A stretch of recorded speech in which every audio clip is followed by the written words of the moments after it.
Docteur Daniel Guggenheim, bonjour, Boker Tov. Bonjour. Merci d'être venu, comme chaque mercredi, dans notre studio pour une nouvelle chronique hebdomadaire qui est très suivie, on le sait, sur Facebook et très répercutée. Et ce matin, nous avons plusieurs sujets à l'ordre du jour que vous avez choisis.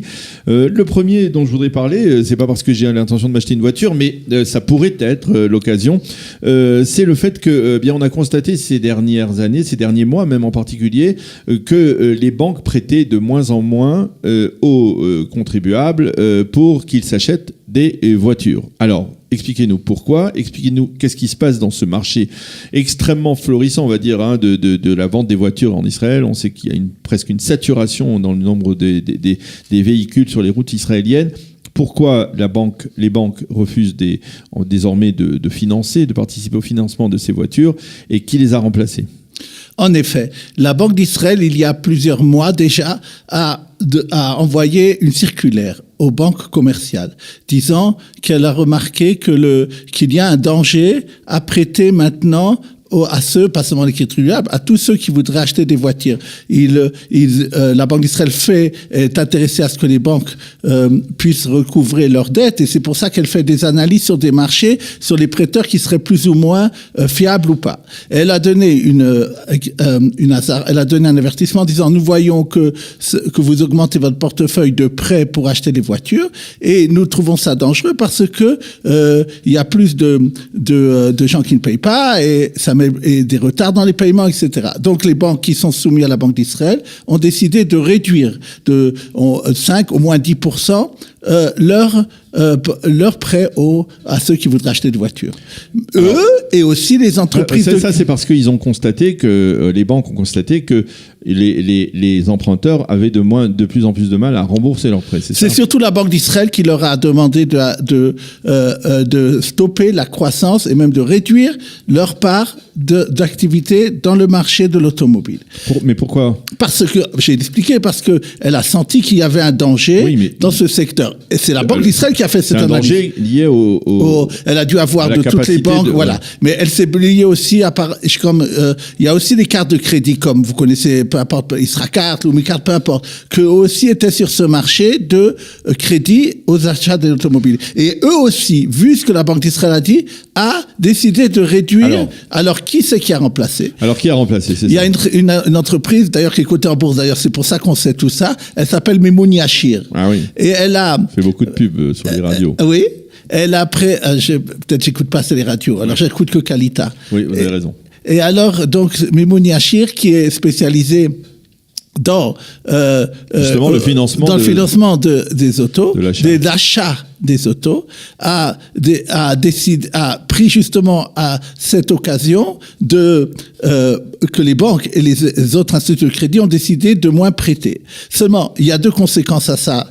On les voit dans son bilan qu'il vient de publier. Premièrement, à part cette croissance dans le nombre des prêts, il y a augmentation du retard des paiements. Il y a des prêts qui sont à 8 ans, des prêts qui sont à 5 ans, des prêts dans chaque classe. Ça veut dire que ça met cette société dans une situation un peu périlleuse. Un peu problématique, et elle a été obligée, d'ailleurs, parce qu'il y a des règles comptables, d'augmenter ce qu'on appelle les prêts, les créances qui sont perdues, puisqu'il y a des lois comptables qui disent que si vous avez tant de retard, alors il y a une possibilité statistique que vous ne serez jamais payé, et ça lui a fait un problème aussi un peu au niveau, bien sûr, du bénéfice. Maintenant, d'un autre côté, ce qu'elle fait, et ce qui est problématique pour les acheteurs de voitures, c'est, étant donné qu'il y a moins de concurrence, que les banques et les autres sociétés de crédit ne prêtent moins, elle en a profité pour augmenter les taux de prêt à qui elle donne. Et je pense que si les banques donnaient autour de 4-5%, je crois que c'est ça qu'annuellement elle faisait, avec eux, à mon avis, ça se rapproche plutôt des 10%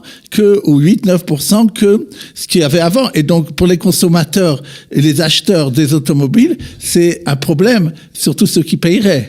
Alors, et concrètement, donc ça a un impact économique sur.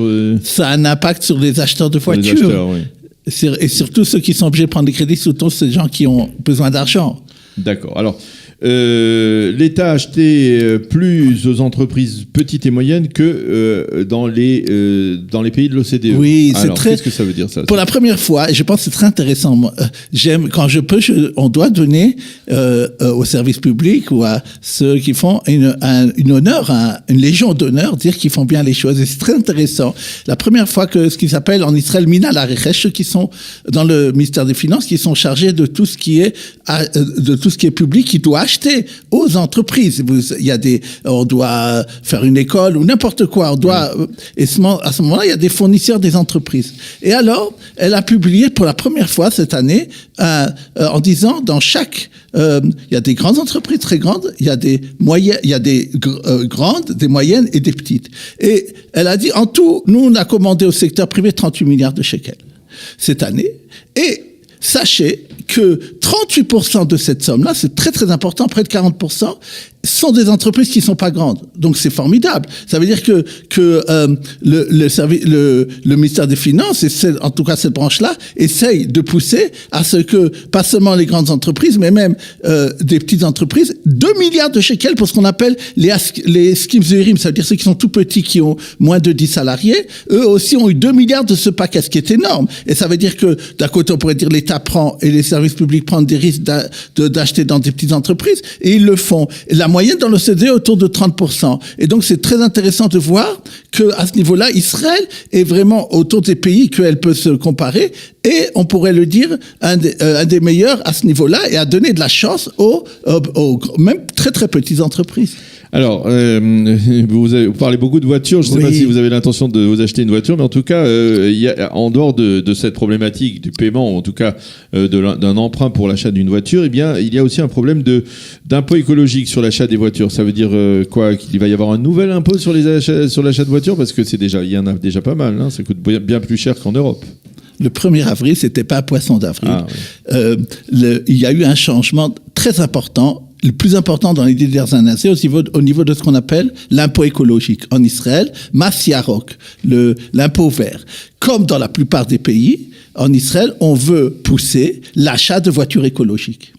Maintenant, nous avons déjà parlé il y a quelques mois dans une émission qu'en Israël, quand vous achetez une voiture, 80% en plus, ce sont des taxes. Pourquoi? Parce qu'Israël n'a pas elle-même une industrie de voitures, et elle veut aussi sans doute encourager le transport public, on en a parlé, et à ce moment-là, elle avait décidé... D'ailleurs, entre nous, Daniel, c'est quand même un peu tout à fait étonnant de voir à quel point, justement, avec un tarif, enfin, une telle taxation qui est sans précédent, on va dire, dans de nombreux pays, je pense que c'est le pays qui taxe le plus l'achat de voitures, mais il y a malgré tout tant d'Israéliens qui achètent de voitures. On dirait que c'est un véritable statut social de posséder une voiture, et c'est vraiment étonnant de voir que dans le budget d'une famille, eh bien, on investit tant dans la voiture.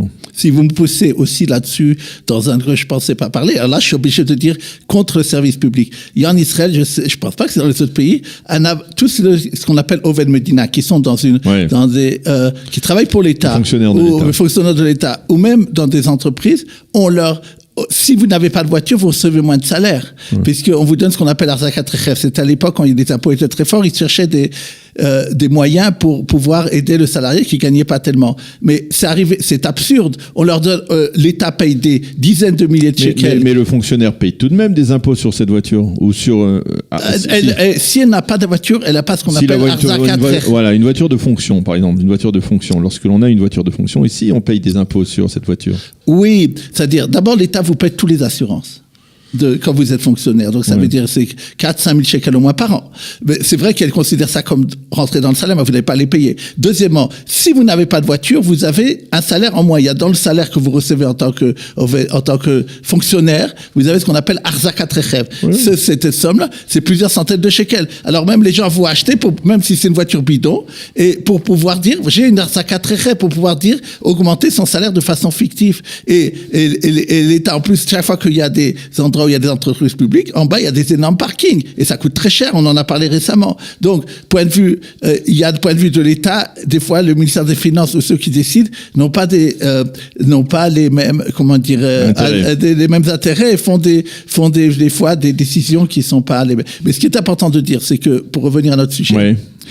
Et ça, c'est le ministère des Finances a décidé tout d'un coup, au début de l'année, sans crier gare, de dire on va se mettre aux normes européennes. On va décider de ceux qui pourront bénéficier de la réduction de ce Massiaroc, de ce tapeau écologique, ça sera seulement certaines voitures.